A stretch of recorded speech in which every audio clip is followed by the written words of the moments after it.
Hello and welcome to my channel the science class. तो previous videos में हमने distance और डिस्प्लेसमेंट से रिलेटेड कुछ क्वेश्चन सॉल्व किए थे। कुछ क्वेश्चन रह गए थे, तो चलिए आज के लेक्चर में हम उनको देखते हैं। ठीक, तो ये क्वेश्चन है, displacement is dash dash quantity. तो हमने डिस्प्लेसमेंट को बहुत अच्छे से पढ़ा था कि डिस्प्लेसमेंट जो है वो कौन सी फिजिकल क्वांटिटी है, स्केलर है या वेक्टर है। ठीक, तो स्केलर क्या थी, जिसमें केवल मैग्नीट्यूड की ज़रूरत होती थी, और वेक्टर क्या थी, जिसमें डायरेक्शन के साथ मैग्नीट्यूड की ज़रूरत होती है। ठीक है, तो डिस्प्लेसमेंट क्या था, इनिशियल पॉइंट से फाइनल पॉइंट तक की जो शॉर्टेस्ट डिस्टेंस होती है वो डिस्प्लेसमेंट कहलाती है। तो हमें डिस्प्लेसमेंट में मैग्नीट्यूड के साथ साथ डायरेक्शन की भी आवश्यकता पड़ती है, ज़रूरत पड़ती है। तो डिस्प्लेसमेंट इज वेक्टर क्वांटिटी। ठीक है, यहाँ पे आंसर क्या सही होगा, ए, वेक्टर।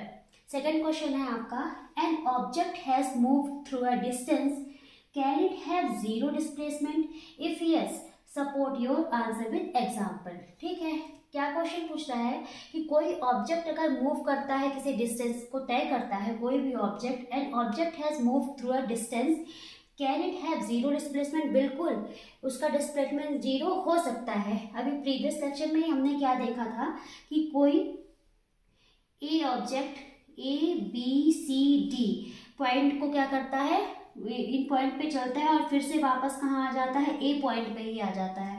तो उसकी जो डिस्टेंस थी वो कितनी आई थी, 16। लेकिन डिस्प्लेसमेंट क्या था, क्योंकि वो यहाँ से स्टार्ट करके यहीं पे आ रहा है, तो डिस्प्लेसमेंट क्या हो रहा था, जीरो डिस्प्लेसमेंट, क्योंकि इनिशियल पॉइंट और फाइनल पॉइंट जो होता है उसके बीच की जो शॉर्टेस्ट लेंथ होती है, शॉर्टेस्ट लेंथ होती है, वही डिस्प्लेसमेंट कहलाती है। ठीक है, तो डिस्प्लेसमेंट जीरो हो सकता है। एक क्वेश्चन भी मैंने पूछा था प्रीवियस वीडियो में कि अगर स्ट्रेट लाइन मोशन हो रहा है ए से बी तक का, और ये कोई ऑब्जेक्ट ए पॉइंट से चल करके बी पॉइंट तक जा रहा है, जिसकी डिस्टेंस क्या है, 100 मीटर है। ठीक है, और यहाँ से जाकर के वो फिर से वापस आ रहा है, पहले जा रहा है और फिर से वापस आ रहा है, तो इसकी डिस्टेंस और डिस्प्लेसमेंट क्या होगी, तो डिस्टेंस यहाँ पे क्या हो जाएगी, 200 मीटर, क्योंकि एक बार 100 मीटर गया और फिर 100 मीटर वापस आया, तो कितनी हो गई, 200 मीटर। लेकिन डिस्प्लेसमेंट यहाँ पे क्या हुआ, क्योंकि उसी पॉइंट पे वापस लौट कर आ रहा है, तो डिस्प्लेसमेंट क्या हो गया, जीरो हो गया। सेम इसी तरह होता है सर्कुलर पाथ में। ठीक है, कोई ऑब्जेक्ट पॉइंट ए से रन करना स्टार्ट कर रहा है और रन करते हुए वो उसी पॉइंट पे वापस आ गया।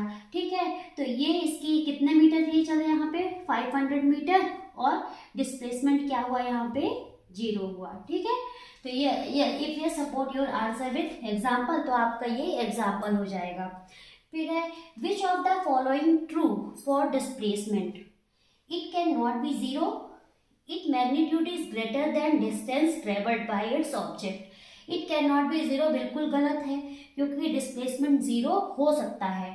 अभी क्या बोल रहे हैं, its magnitude is greater than distance, ये भी गलत है, क्योंकि हमने बताया कि जो डिस्प्लेसमेंट होता है वो लेस देन होता है डिस्टेंस के, या इक्वल होगा, और कौन सी कंडीशन में होगा इसको भी बहुत अच्छे से हमने प्रीवियस वीडियो में क्या किया है, डिस्कस कर लिया है। ठीक है, तो ये थी डिस्प्लेसमेंट से रिलेटेड क्वेश्चन।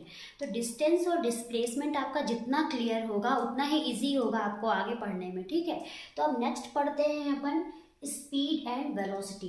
ठीक है, स्पीड और वेलोसिटी के बारे में, इससे रिलेटेड क्या आते हैं, डिफरेंसेस भी आते हैं। तो speed and velocity and unit and their relations. ठीक है, तो स्पीड क्या होता है, the distance travel by the object in unit time. ठीक है, किसी भी ऑब्जेक्ट के द्वारा जो डिस्टेंस ट्रेवल की जाती है एक यूनिट टाइम में, जो डिस्टेंस ट्रेवल की जाती है वो क्या कहलाती है, स्पीड कहलाती है। The distance travel by the object in unit time is called speed. मतलब कोई ऑब्जेक्ट अगर 5 मीटर की डिस्टेंस ट्रेवल करता है 1 सेकेंड में, ठीक है, 5 मीटर की डिस्टेंस 1 सेकेंड में तय करता है, तो उसकी स्पीड क्या होगी, 5 मीटर पर सेकेंड। ठीक है, 1 सेकेंड में 5 मीटर जा रहा है। ठीक है, या 1 मिनट में 5 मीटर जा रहा है। ठीक, तो डिस्टेंस क्या हो गई, distance travel by the object in unit time is called speed. ठीक है, तो ये स्पीड कहलाती है। और वेलोसिटी क्या होती है, speed of an object in a particular direction. ठीक, किसी भी ऑब्जेक्ट की जो स्पीड होती है वो किसी पर्टिकुलर डायरेक्शन में जितनी होती है वो क्या कहलाती है, उसकी वेलोसिटी कहलाती है in unit time. Particular direction means क्या होता है, फिक्स डायरेक्शन। ठीक है, एक फिक्स डायरेक्शन में किसी भी ऑब्जेक्ट की जो स्पीड होती है वो उसका वेलोसिटी कहलाती है, या बोल सकते हैं the displacement of body in a unit time. ठीक है, या बोल सकते हैं speed of an object in a particular direction in unit time is called velocity. ठीक है, तो यहाँ पे स्पीड बराबर क्या होता है, डिस्टेंस अपॉन टाइम। तो वेलोसिटी बराबर क्या होगा, डिस्प्लेसमेंट अपॉन टाइम। तो आप कुछ को रिलेट कर पा रहे होंगे कि ये स्पीड जो है डिस्टेंस से रिलेट कर रही है और वेलोसिटी डिस्प्लेसमेंट से रिलेट कर रही है। तो अगर डिस्टेंस स्केलर क्वांटिटी है तो स्पीड भी कौन सी फिजिकल क्वांटिटी होगी, स्केलर। और वेलोसिटी में अगर डिस्प्लेसमेंट वेक्टर क्वांटिटी है तो वेलोसिटी भी क्या होगी, वेक्टर क्वांटिटी होगी, क्योंकि इसमें क्या हो रहा है, डिस्प्लेसमेंट हो रहा है। और डिस्प्लेसमेंट या वेलोसिटी के लिए हमें फिक्स डायरेक्शन बताया जा रहा है, डायरेक्शन की ज़रूरत है, मैग्नीट्यूड के साथ साथ डायरेक्शन भी चाहिए, इसलिए वेलोसिटी क्या हो गई, वेक्टर क्वांटिटी हो गई। और इसमें किसी भी डायरेक्शन की बात नहीं कही गई है, तो ये क्या हो गई, स्केलर क्वांटिटी हो गई। अब अगर आप इसको डिस्टेंस से रिलेट कर रहे हो और इसको डिस्प्लेसमेंट से रिलेट कर रहे हो तो ये पता होगा कि स्पीड, कोई भी ऑब्जेक्ट अगर मूव कर रहा है तो उसकी स्पीड कभी भी जीरो नहीं होगी। ठीक है, तो क्या होता है, इट इज आइदर इक्वल और ग्रेटर देन वेलोसिटी। ये स्ट्रेट लाइन मोशन जब होता है तो या तो ये इक्वल होगा वेलोसिटी के, या तो क्या होगा, ज़्यादा होगा, लेकिन कभी भी जीरो नहीं होता है। वेलोसिटी क्या होती है, ये इक्वल हो सकती है या फिर less than speed, it is either equal to और लेस देन स्पीड। ठीक है, तो ये हो गया आपका स्पीड और वेलोसिटी के बारे में। ठीक है, स्पीड डायरेक्ट रिलेट किससे कर रहा है, डिस्टेंस से। किसी भी ऑब्जेक्ट के द्वारा एक यूनिट समय में जितनी भी दूरी तय की जाती है वो क्या कहलाती है, स्पीड कहलाती है। और वेलोसिटी किसे कहते हैं, किसी भी फिक्स डायरेक्शन में जितना किसी भी ऑब्जेक्ट का डिस्प्लेसमेंट होता है वो वेलोसिटी कहलाता है। ठीक है, एक यूनिट टाइम में किसी भी फिक्स डायरेक्शन में किसी भी ऑब्जेक्ट का जितना डिस्प्लेसमेंट होता है वो उसकी वेलोसिटी कहलाती है। अब चलिए बात करते हैं यूनिट्स की, है ना, कि स्पीड की और वेलोसिटी की यूनिट क्या होती है।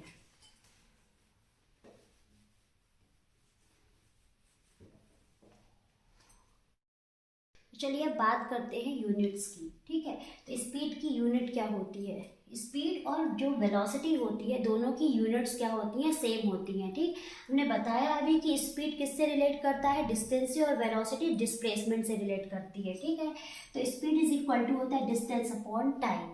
तो एनकेएस सिस्टम में डिस्टेंस को हम मीटर में मेजर करते हैं, मीटर होती है, और टाइम होता है सेकेंड में। तो इसकी हो गई एमकेएस सिस्टम में क्या हो गई, स्पीड की यूनिट क्या हो गई, मीटर पर सेकंड। और सीजीएस में क्या हो गई, मीटर की जगह आ जाएगा सेंटीमीटर, और टाइम को सेकंड में ही लिखते हैं। ठीक है, तो स्पीड की यूनिट क्या हो गई, मीटर पर सेकंड। और यही यूनिट वेलोसिटी की भी है, वेलोसिटी और स्पीड दोनों की यूनिट क्या है, मीटर पर सेकंड है। एमकेएस में मीटर पर सेकंड और सीजीएस में क्या है, सेंटीमीटर पर सेकंड। ठीक है, अब दूसरी चीज आती है commercial unit of speed and velocity. Commercial unit कौन सी, किलोमीटर और जो अपन बातें करते हैं। ठीक है, किलोमीटर पर आवर। ठीक है, तो ये क्या है, किलोमीटर पर आवर, ये क्या हो गई, इनकी कॉमर्शियल यूनिट हो गई। अब इसको अगर commercial unit kilometre per our में दिया हुआ है और हमको इसको मीटर पर सेकेंड में चेंज करना है तो क्या कर सकते हैं, पहले तो हम ऐसा लिख लेंगे 1 किलोमीटर अपॉन 1 आवर। तो क्या हो जाएगा, 1 किलोमीटर में 1000 मीटर होते हैं, और 1 आवर में 60 मिनट, और 60 मिनट में सेकंड कितने, 60। तो यहाँ पे क्या कर देंगे, 60 इंटू 60 सेकेंड। तो ये क्या हो जाएगा, 1000 अपॉन 30, 600। ये कटा, ये गया, और क्या आ गया, 5/18 मीटर पर सेकेंड। ठीक है, तो 1 किलोमीटर पर आवर को मीटर पर सेकेंड में हमने चेंज किया, तो ये क्या हो गया, 5/18 मीटर पर सेकेंड। ठीक है, तो ये मिल गया आपको एक formula.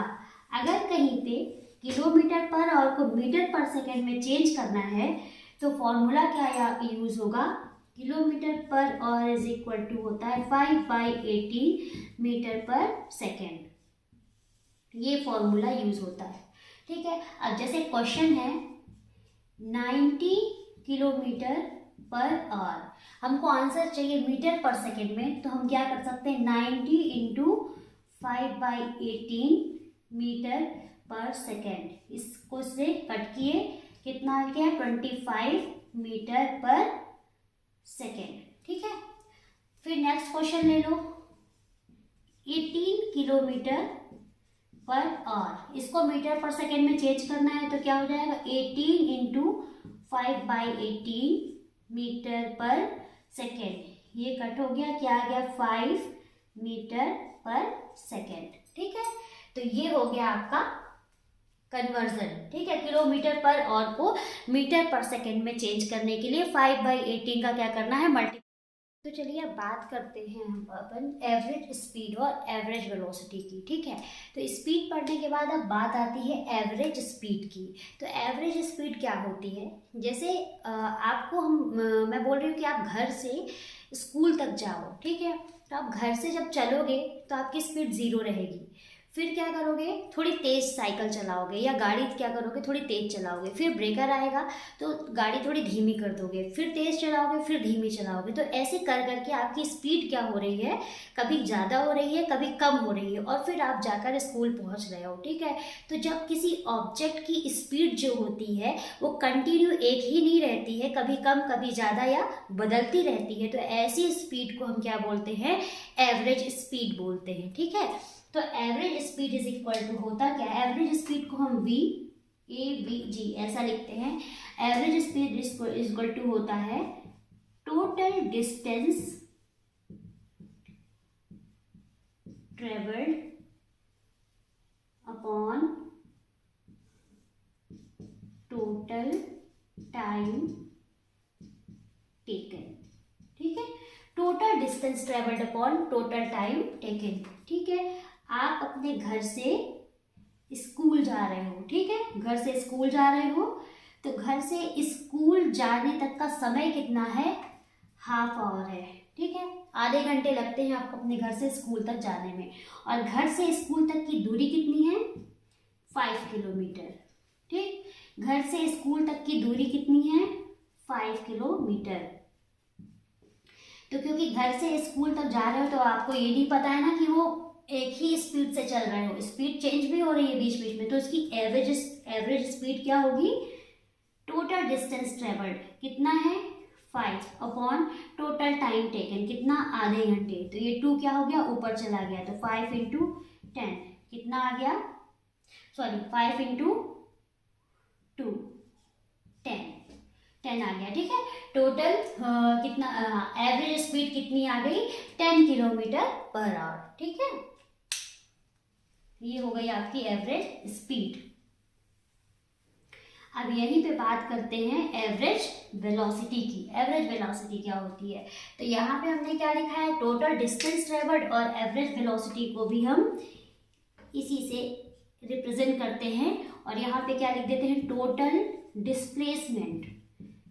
Displacement travelled upon total time taken. ठीक है, डिफरेंस क्या है, इसमें हमने डिस्टेंस लेना है, इसमें क्या लेना है डिस्प्लेसमेंट लेना है। तो ये हो गया आपका एवरेज स्पीड और एवरेज वेलोसिटी। अब इससे रिलेटेड कुछ क्वेश्चन सॉल्व करेंगे तो ये और क्लियर हो जाएगा। तो चलिए एवरेज स्पीड और एवरेज वेलोसिटी से रिलेटेड क्वेश्चन सॉल्व कर लेते हैं कुछ। ठीक है, तो क्वेश्चन है under what condition is the magnitude of average velocity of an object is equal to its average speed. किस कंडीशन में एवरेज वेलोसिटी और एवरेज स्पीड जो होती है किसी भी ऑब्जेक्ट की इक्वल होती है, तो कौन सी कंडीशन में इक्वल होती है, स्ट्रेट लाइन मोशन में।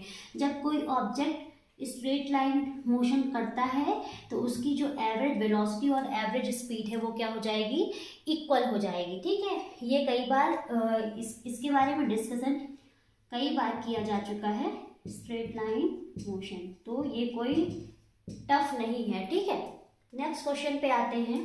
नेक्स्ट क्वेश्चन है, a cheetah is the fastest animal and can achieve a peak velocity of 100 kilometre और up to distance less than 500 metre. If a cheetah spots its prey at a distance of 100 meter, what is the minimum time it will take to get its prey? If the average velocity attained by it is 90 kilometre per our. तो क्या बोल रहा है, जो चीता है वो fastest animal है रन करने के लिए, ठीक है, बहुत फास्ट भगता है वो, ठीक। तो वो क्या करता है, 100 किलोमीटर पर आवर से कब दौड़ रहा है, जब एक डिस्टेंस कवर करने के लिए चीता क्या कर रहा है, दौड़ रहा है, ठीक है। तो जब वो डिस्टेंस 500 मीटर से कम हो रह जाती है तो उसकी जो स्पीड होती है वो 100 किलोमीटर पर आवर हो जाती है, ठीक है। Velocity of 100 kilometre per hour up to distance less than 500 metre. जब डिस्टेंस 500 मीटर से कम होती है तो उसकी चीता की स्पीड क्या होती है, 100 किलोमीटर पर आवर की हो जाती है। If a cheetah spots its prey at a distance of 100 metre, अगर चीता 100 मीटर पर अपना एक शिकार देख लेता है, ठीक है, शिकार पा लेता है, 100 मीटर पर अगर उसको अपना एक शिकार दिख जाता है तो what is the minimum time it will take to get its prey. तो अपने प्रे को, शिकार को पाने का उसका मिनिमम टाइम क्या होगा।